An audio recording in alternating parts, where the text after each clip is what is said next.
I exposed my husband's affair at our family gathering. Then came the surprise. In my family, we had an unspoken rule. Blood ties were unbreakable bonds.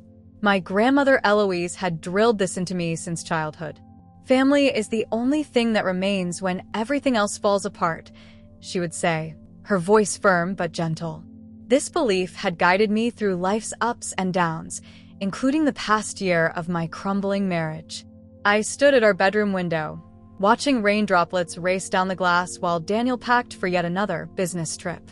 The sound of his suitcase zipping closed felt like a knife twisting in my chest. "I'll be back Sunday night," he said, barely making eye contact. "The Chicago client needs."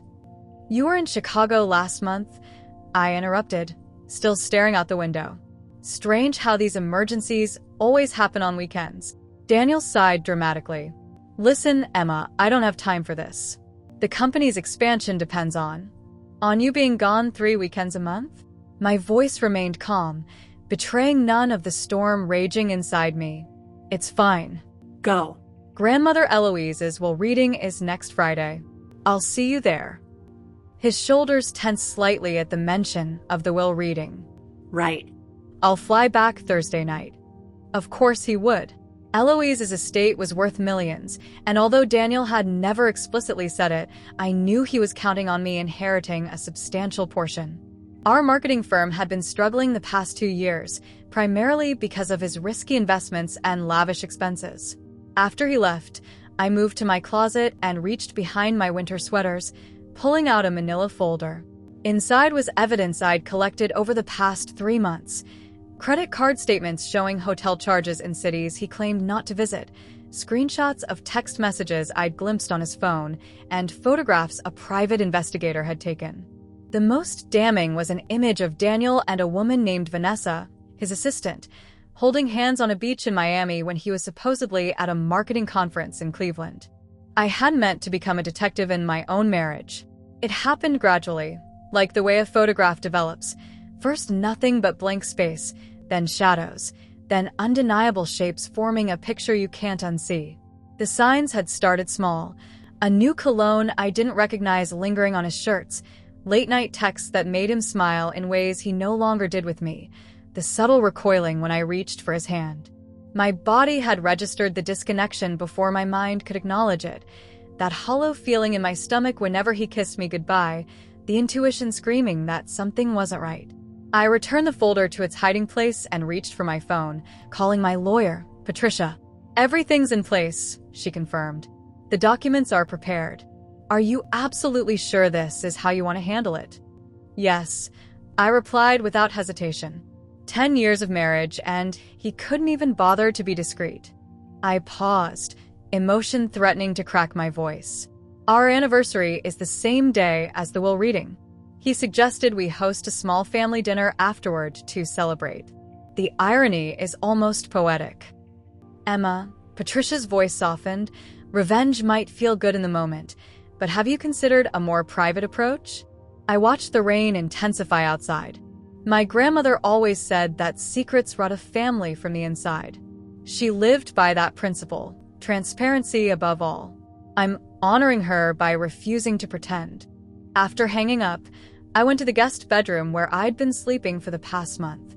Daniel hadn't even noticed the change, or if he had, he hadn't mentioned it. I sat on the edge of the bed, staring at our wedding photo on the nightstand. Smiling faces, hopeful eyes, my grandmother standing proudly beside me.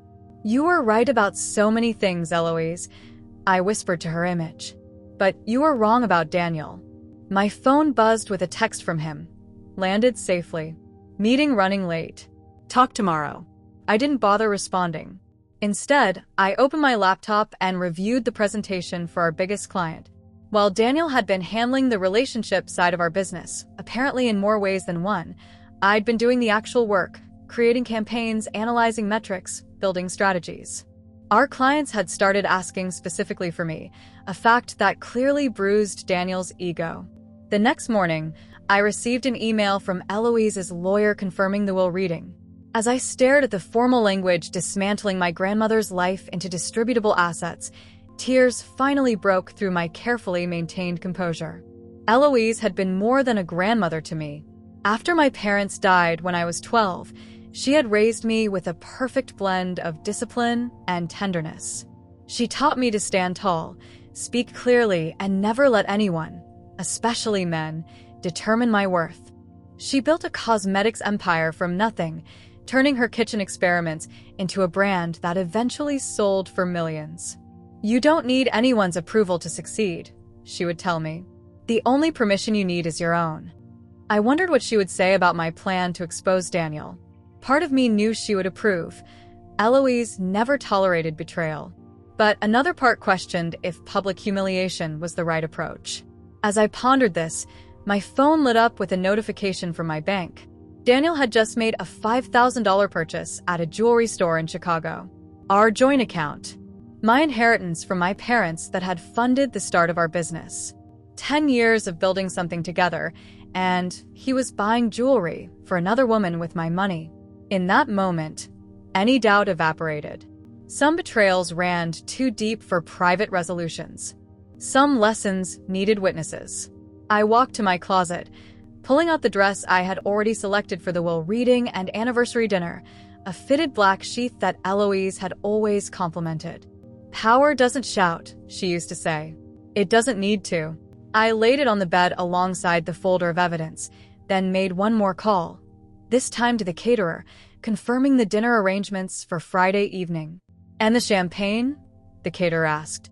I smiled, a cold, determined expression reflecting back at me from the mirror. "The finest you have. After all, we'll be celebrating more than just an anniversary." The week passed in a blur of preparation. Daniel returned Thursday night as promised, bringing me flowers and a small box from Tiffany that contained diamond earrings. The irony wasn't lost on me.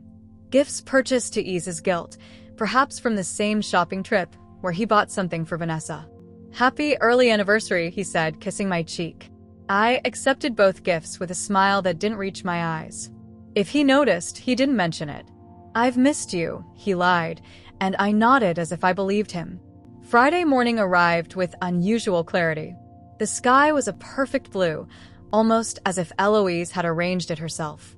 We drove to her estate in silence, Daniel rehearsing client pitches on his phone while I mentally prepared for what was to come. The reading itself was set for 3 p.m., with our anniversary dinner scheduled for 6 p.m. in Eloise's grand dining room.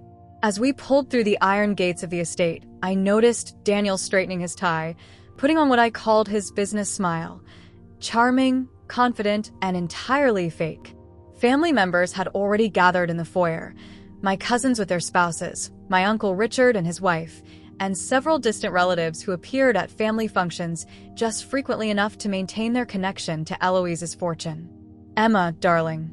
My Aunt Margaret embraced me, her perfume overwhelming. "How are you holding up?" "I'm managing," I replied, watching as Daniel worked the room, shaking hands and offering condolences as if he'd been genuinely fond of my grandmother. The lawyer, Mr. Harrington, who had served Eloise for decades, appeared at the top of the stairs. "If everyone could please join me in the library, we'll begin the reading." We filed in, taking seats in the leather chairs arranged in a semicircle. The room smelled of old books and Eloise's signature lavender oil. I sat next to Daniel, who reached for my hand in a show of support. I allowed it, knowing it would be the last time I'd willingly accept his touch. Mr. Harrington cleared his throat and began reading through various small bequests, jewelry to female relatives, watches to the men, charitable donations, and staff provisions. Daniel's leg bounced impatiently beside me. He was waiting for the main event, the estate and business holdings. When the reading concluded, there were some surprised murmurs. The bulk of Eloise's estate wouldn't be revealed until after dinner, an unusual stipulation that Mr. Harrington explained had been Eloise's explicit wish. She wanted the family to break bread together one last time before the final distributions are announced, he said, folding his glasses. I caught Daniel's expression, a flicker of annoyance quickly masked with a resigned smile. He'd have to wait 3 more hours to learn if his decade of performing the role of devoted husband had paid off.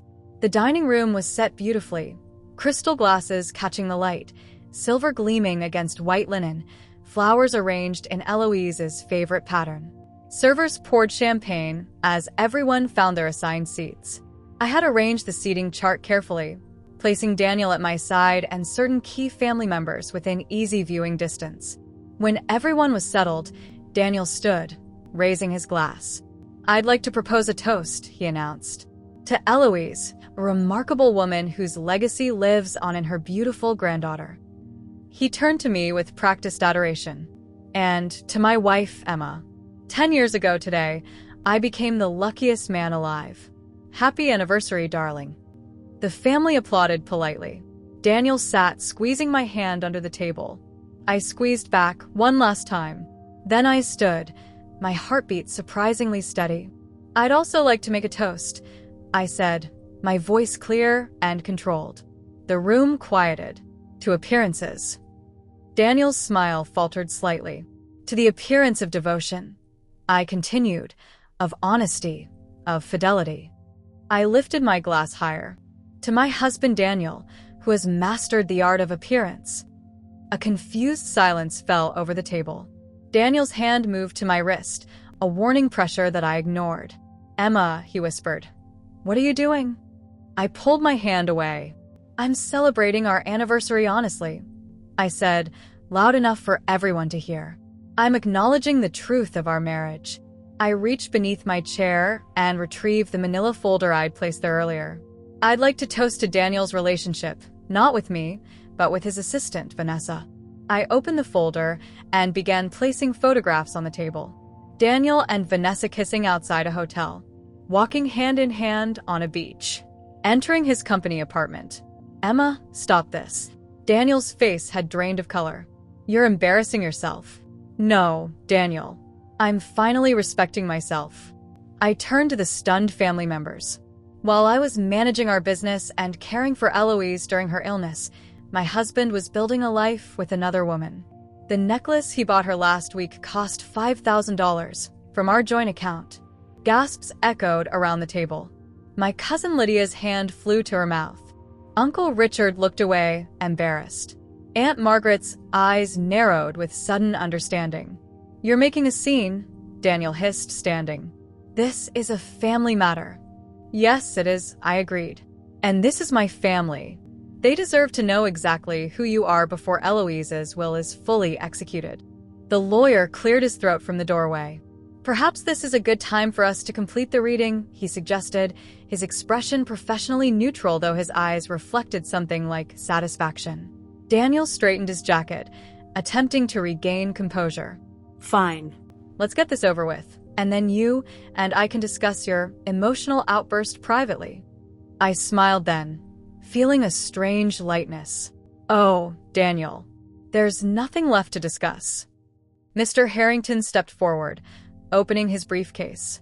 "Before we proceed, there's something Eloise wanted me to give to Emma. Alone." Daniel's face twisted with frustration. "What now?" The lawyer handed me a sealed envelope with Eloise's handwriting.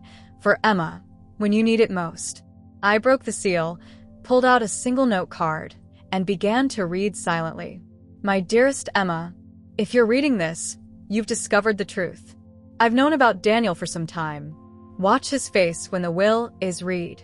Everything is arranged. With love and faith, Eloise." My hands trembled slightly as I folded the note and slipped it into my pocket. Eloise had known. Somehow, she had seen through Daniel's performance when everyone else, including me for too long, had been fooled. "Emma?" Mr. Harrington's voice broke through my thoughts. "Are you ready to continue?" I nodded, meeting Daniel's gaze. His expression was a mix of anger and calculation, likely assessing how much damage control he could manage once we were alone. "Let's proceed with the reading of the final provisions," Mr. Harrington announced, opening a leather portfolio. The family settled back into their seats, the air thick with tension. My earlier revelation had created clear battle lines. Various relatives shot disapproving glances at Daniel while others seemed uncomfortable with my public disclosure. To begin with the largest asset, Eloise Mason's primary estate, including the main residence and surrounding 50 acres, Mr. Harrington paused, adjusting his glasses, is bequeathed in its entirety to her granddaughter, Emma Mason Clark. A collective intake of breath swept through the room. The estate alone was worth over $15 million. Daniel's posture relaxed slightly. Despite my public humiliation of him, he was likely thinking that as my husband, he'd still benefit from this inheritance. Additionally, Mr. Harrington continued, Mrs. Mason's controlling interest in Mason Cosmetics Holdings, totaling 62% of shares, is bequeathed to Emma Mason Clark to be held in her name alone. My cousin Lydia gasped. Her husband had been angling for those shares for years. Furthermore, all liquid assets, investment portfolios, and additional real estate holdings are to transfer to Emma Mason Clark, with specific charitable donations as outlined in the previously mentioned schedule. The room had gone completely silent. Daniel's smile had thinned to a tight line. That concludes the distribution of assets, Mr. Harrington stated. However, there is one additional provision Mrs. Mason insisted be read aloud in the presence of the entire family. He removed a sealed envelope from his inner jacket pocket. I recognized Eloise's stationery, cream-colored with a subtle embossed "Hiem" at the top. To my family, Mr. Harrington read, business is business, but family is everything. I've built my life on this principle and have made arrangements accordingly.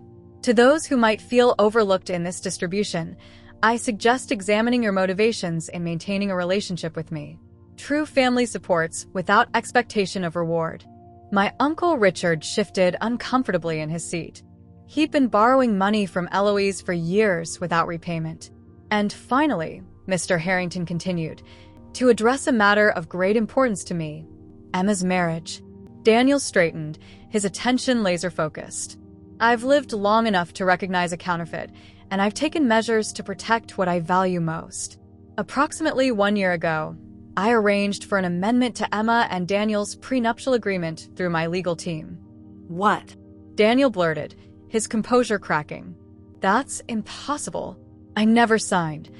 This amendment, Mr. Harrington continued over Daniel's objection, which Daniel signed among the quarterly business documents for your joint company, contains a morality clause stating that in the event of proven infidelity, all business assets would revert solely to the wronged party. The blood drained from Daniel's face. That's fraud. You can't slip something like that into business documents. Mr. Harrington removed another document from his portfolio. Each page was properly marked, Mr. Clark. Your signature appears on all the appropriate lines. Daniel snatched the document, frantically flipping through pages, his hands shaking. I had the foresight to include a provision specifically related to evidence of infidelity, Mr. Harrington added, gesturing to the photographs still scattered across the table. This is absurd, Daniel sputtered, throwing the papers down. I'll contest this. It already has been reviewed and deemed legally binding, Mr. Harrington replied calmly. I sat in stunned silence. Eloise hadn't just left me her fortune. She'd ensured Daniel couldn't touch it. She'd created a safety net I hadn't known I needed. This concludes the formal reading, Mr. Harrington announced. Mrs. Mason also left private letters for several of you, which I'll distribute before I leave. As family members began talking in hushed tones, Daniel turned to me, his voice low and dangerous. You planned this, he hissed. You and your grandmother set me up. I shook my head.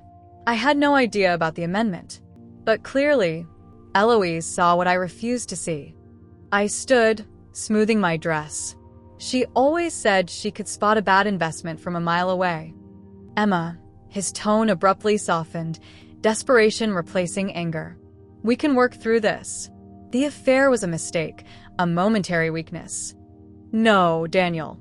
It was a choice. One you made repeatedly for months. But 10 years of marriage were apparently worth less to you than 9 months with Vanessa. As if summoned by her name, my phone lit up with a text. I glanced down to see a message from an unknown number. Is it true? Did Daniel lose everything? I need to talk to you. Vanessa.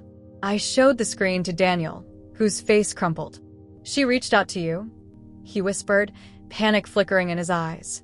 Apparently your girlfriend's love has limits, I replied, putting my phone away. Specifically, your access to my inheritance.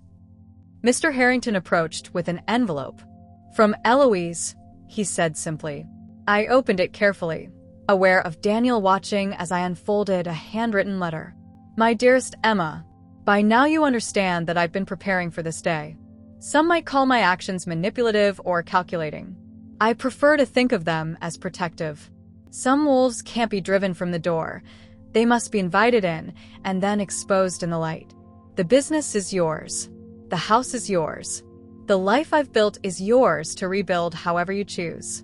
Daniel signed away his rights the same day I confirmed his betrayal. "Your mother would be proud of your strength today. All my love, Eloise." I folded the letter, a sense of calm washing over me. Eloise's final gift wasn't just financial security, it was freedom.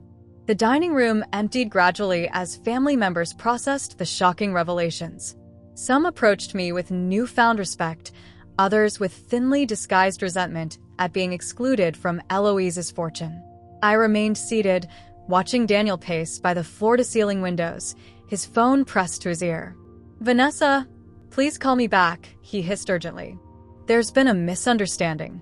Mr. Harrington took the seat beside me, his expression sympathetic. "Your grandmother was an extraordinary woman, Emma. She anticipated this scenario with remarkable precision." "How long did she know?" I asked quietly. "Almost a year," he replied. "She hired investigators after noticing discrepancies in your company's travel expenses during a routine review of your business finances. She was helping you prepare for expansion, if you recall." I remembered. Eloise had offered to back our company's growth into international markets, an opportunity Daniel had been particularly excited about. Not for the business potential I now realized, but for the increased travel it would afford him. "Why didn't she tell me?" Mr. Harrington's eyes softened. "She wanted to, but she was concerned you might forgive him prematurely. Eloise believed some lessons must be learned firsthand." Daniel slammed his phone down on a side table, interrupting our conversation. "Emma, we need to talk. Privately." Mr. Harrington stood. "I'll leave you to it. Emma, my office will be in touch tomorrow regarding the transfer of assets. In the meantime," he placed a business card before me. "This is the contact information for the locksmith Eloise arranged. All codes and keys should be changed immediately." Daniel's jaw tightened as Mr. Harrington departed. When we were alone, his demeanor shifted, vulnerability replacing anger. "Emma, please," he moved closer, his voice gentle. 10 years together has to count for something. I made a terrible mistake, but we can fix this." "Can we?" I asked, remaining seated. "Because from where I'm sitting, you're not sorry about the affair. You're sorry you got caught and lost access to my inheritance." "That's not fair," he protested. "I loved Eloise too, you know. You loved what she represented: money, connections, status." I stood, gathering the photographs from the table. "Tell me, when were you planning to leave me for Vanessa? Before or after I inherited?" His silence was answer enough. "What happens now?" he finally asked. "Now," I replied. "I'd like you to leave Eloise's house. Tomorrow, I'll have movers pack your personal belongings from our home and deliver them wherever you'd like." "And the business?" "Clark Mason Marketing is now Mason Marketing. Your office will be cleared by noon tomorrow." Daniel's facade cracked completely. "You can't just erase me. I brought in half our clients. Actually, our records indicate I secured 62% of our current client list." I smiled slightly. The same percentage of shares Eloise held in her company. A coincidence, I'm sure. "I'll fight this," he threatened, desperation creeping into his voice. "I'll contest the will, the prenup amendment, all of it." "With what money, Daniel?" "Our joint accounts will be frozen by morning, and according to our amended agreement, you've forfeited your portion of our assets." I watched comprehension dawn on his face. "The Range Rover is registered to my LLC. The apartment in the city is in my name. Even the vacation property in Aspen that you loved showing off to clients. Eloise gifted that to me 3 years ago." He staggered slightly, gripping the back of a chair. "You've thought of everything." "No," I corrected. "Eloise did. I'm simply following her lead." Daniel's phone buzzed.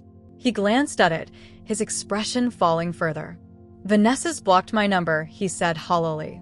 "That's unfortunate," I replied, feeling no sympathy. "Though I imagine the $5,000 necklace will make a nice consolation prize."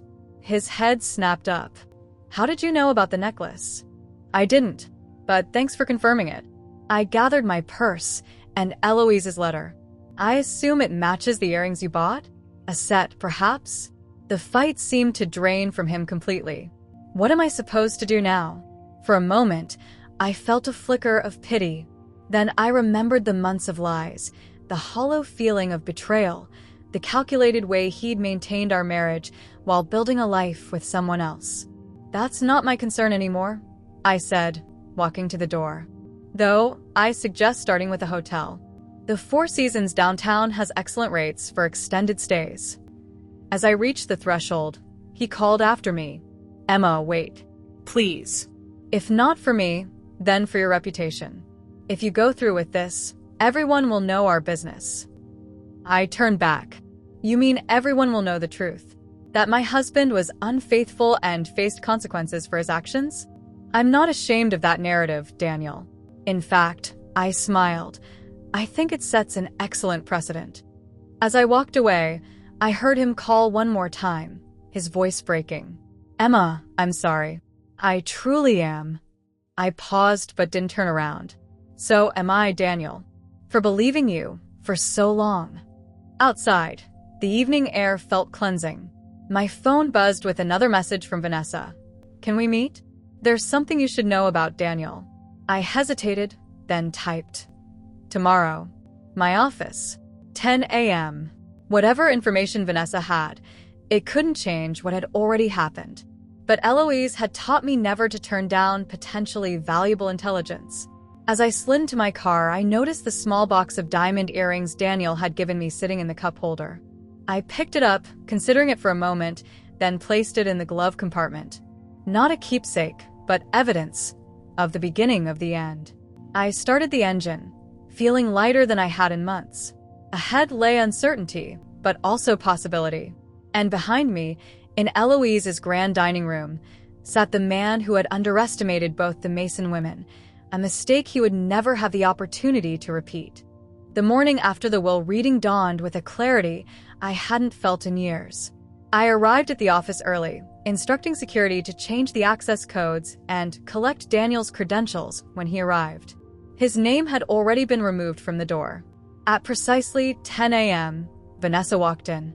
Gone was the confident assistant who had caught my husband's eye. She looked smaller somehow, nervous in a way I'd never seen before. "Thank you for meeting me," she said, perching on the edge of a chair across from my desk. She placed a small velvet box between us. "The necklace." "I don't want it." "Keep it," I replied. "Consider it payment for your time." "I deserved that," she acknowledged, leaving the box untouched. "But there's something you should know. Daniel was planning to leave you after the inheritance came through. He had divorce papers drawn up 3 months ago." I leaned back, absorbing this information. "Why tell me this now?" "Because he told me he loved me, that we would build a life together," she said, her voice hardening. "But yesterday, when everything fell apart, he called his ex-girlfriend Melissa. I was just convenient. So there had been others before Vanessa. The revelation should have hurt, but instead, it only confirmed what I already suspected. There's more," she continued, pulling out her phone. "He recorded conversations with your family members, manipulated them, especially your cousin Robert. They were planning some kind of business venture with your inheritance." She played a recording of Daniel and Robert discussing how to handle Emma after the will reading, plans to convince me to invest in a series of real estate developments that, according to their conversation, were actually shell companies designed to funnel money offshore. "Why show me this?" I asked after the recording ended. "Because I was stupid, but I'm not heartless," Vanessa replied. "And because he told Robert the first was just a diversion until the real money came through." Her eyes flashed with anger. "No woman deserves to be used like that." After she left, I forwarded the recordings to Mr. Harrington and called Robert, canceling our lunch the following week. Then I called my brother, Michael, who had distanced himself from the family business years ago to pursue his passion for sustainable architecture. "You were right about Daniel," I said when he answered. Michael had warned me about Daniel before our wedding, citing a bad feeling he couldn't explain. I had attributed it to overprotectiveness and ignored him. Our relationship had been strained ever since.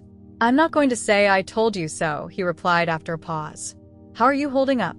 "Better than expected," I admitted. "But I could use your help. Eloise left me the company, and I'm rebuilding it. Your sustainable design expertise would be perfect for where I want to take Mason Cosmetics." The silence stretched between us, bridging years of distance. "Text me the details," he finally said. "I'll be there." By noon, Daniel's office had been cleared. He didn't show up to collect his things, instead sending a courier with a letter requesting a settlement meeting. I had my assistant file it without response. Then the calls started coming in. First from Daniel's parents, expressing their disappointment in his behavior and assuring me I was still family. Then from extended relatives who had previously ignored me at family functions, but now wanted to discuss potential collaborations. Most surprising was the call from Uncle Richard, Eloise's brother, who had always treated me with benign neglect. "Emma," he said, his voice uncharacteristically gentle. "Eloise showed me the evidence about Daniel months ago. She wanted my support for what she was planning, and I gave it. I should have warned you sooner about the kind of man he was." "Why didn't you?" I asked. "Eloise made me promise not to. She said you needed to see his true colors yourself, that telling you would only make you defend him." He paused. "She was a wise woman, my sister. And she was right about you being strong enough to handle this." By the end of the week, news of Daniel's infidelity and subsequent loss of business had spread through our social and professional circles. Former friends chose sides, most of them mine, now that the balance of power had shifted so dramatically. The few who remained loyal to Daniel were typically those with similar skeletons in their own closets. His professional reputation crumbled as clients learned of his deception. 3 major accounts called specifically to confirm they would be staying with Mason Marketing, with the condition that I personally handle their business. Daniel made one last desperate attempt to salvage what he could, sending his lawyer to propose a settlement, a small percentage of the company in exchange for a clean break. I countered with a final offer, a severance package that would cover 6 months of living expenses, with an ironclad non-disclosure agreement and a non-compete clause. "Take it or leave with nothing," my lawyer told his. He took it. Vanessa, to my surprise, proved valuable in the transition. She identified other employees who had been loyal to Daniel rather than the company and provided insights into client relationships that needed immediate attention. When she offered her resignation, I declined to accept it. "Consider it probation," I told her. "Everyone deserves a second chance to prove their worth."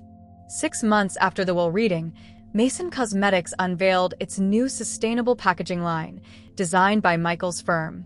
At the launch party, I stood at the podium, surrounded by family who had earned their places in my life and colleagues who had proven their loyalty.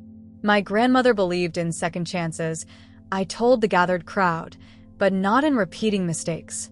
Today, we honor her legacy by moving forward, not looking back. As I raised my glass for a toast, I caught sight of a familiar figure slipping out the back of the venue. Daniel, older-looking and diminished, watching the success he might have shared, had he only been worthy of the trust one once placed in him. 1 year to the day after I had exposed Daniel's affair, I stood in the entryway of Eloise's estate, now my home, surveying the preparations for the evening ahead. The mansion had been transformed. Gone were the heavy drapes and formal furniture that had characterized my grandmother's era. In their place, large windows now flooded the space with natural light, highlighting the sustainable materials and clean lines that reflected both Michael's design philosophy and my own vision for the future. The dining room where I had confronted Daniel had been completely renovated. The only familiar element was Eloise's portrait, which I'd had restored and prominently displayed above the fireplace. Her knowing eyes seemed to follow me as I moved through the room, adjusting flower arrangements and checking place settings for the night's dinner. "She would approve, you know," said a voice behind me. I turned to find Mr. Harrington, now retired but still a trusted advisor. Of the renovations? I asked. Of you, he clarified. Eloise always said you would surpass her if given the right circumstances. I smiled, remembering my grandmother's unwavering confidence in me, even when I doubted myself. I'm not sure about surpassing her, but I've tried to honor her legacy. And I had. Under my leadership, Mason Cosmetics had expanded its sustainable line, earning industry awards and attracting a new demographic of environmentally conscious consumers. Our profits had increased 30% in a single year, and our charitable foundation now funded scholarships for women pursuing business degrees. The guests will be arriving soon, I told him. Will you stay? I wouldn't miss it, he replied. A year of transformation deserves celebration. As the evening unfolded, family members and close colleagues filled the dining room. Michael sat beside me at the head of the table, our renewed relationship one of the most unexpected blessings to emerge from the past year's chaos. My cousins, including Robert, who had made amends after I confronted him with evidence of his conspiracy with Daniel, engaged in animated conversation about the company's future.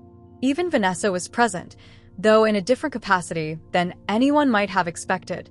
She had proven herself invaluable during the transition, eventually earning a promotion to head of client relations. Her insight into Daniel's manipulation tactics had helped me identify and neutralize similar threats within the company. Should we make a toast? Michael suggested, as dessert was served. To Eloise and to new beginnings. Glasses were raised around the table. As conversation resumed, Uncle Richard leaned toward me. Have you heard about Daniel? I shook my head.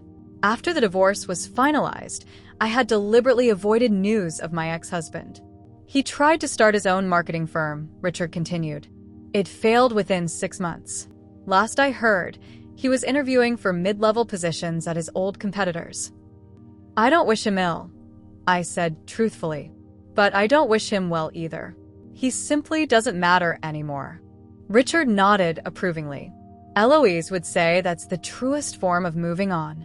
After dinner, I excused myself briefly, walking to the small study that had been Eloise's favorite room. I'd preserved it exactly as she'd left it, down to the half-finished crossword puzzle on the side table. Opening a drawer in her desk, I removed a velvet pouch containing the diamond cufflinks Daniel had given Vanessa, the ones I'd kept as evidence. I carried them back to the dining room, where a display case along one wall now housed a collection I titled Women Who Rise. Each item represented a turning point in the lives of remarkable women I'd encountered throughout the year, entrepreneurs who had overcome adversity, scientists challenging male-dominated fields, artists breaking boundaries. I placed the cufflinks in an empty space I'd reserved, adding a small card. Reminders that what is meant to chain us can become the catalyst for freedom. As the evening drew to a close, my brother found me on the terrace, gazing at the stars visible above Eloise's carefully tended gardens. "Penny for your thoughts," he said, joining me. "I was just thinking about how different everything is from a year ago," I replied. "How I'm different?" "Regrets." I considered this carefully. "No, not even the pain. It was necessary." A comfortable silence fell between us, until one of my cousins called from inside. "Emma, someone wants to know if you miss him." The question hung in the air as I rejoined my guests. The room quieted, waiting for my response. I lifted my glass one final time, meeting each person's gaze before speaking. I missed the version of me who thought I needed him. Laughter and applause rippled through the room. As the celebration continued around me, I felt Eloise's presence more strongly than ever, not as a ghost, but as an inheritance far more valuable than money or property. She had given me resilience, foresight, and the courage to stand alone when necessary. Later that night, after the guests had departed, I found myself again in Eloise's study. A letter had arrived earlier that day, the final paperwork dissolving any remaining business connections between Daniel and myself. As I signed the documents, I noticed the date. Exactly 1 year since I'd received that first piece of evidence confirming his affair. Sealing the envelope, I placed it in the outgoing mail and turned out the light. The cycle was complete. Tomorrow would bring new challenges, New opportunities, new beginnings. All of them entirely my own. In the hallway, Eloise's portrait caught the moonlight streaming through the windows. I paused before it, raising an imaginary glass to the woman who had seen my potential even when I was blinded by false loyalty.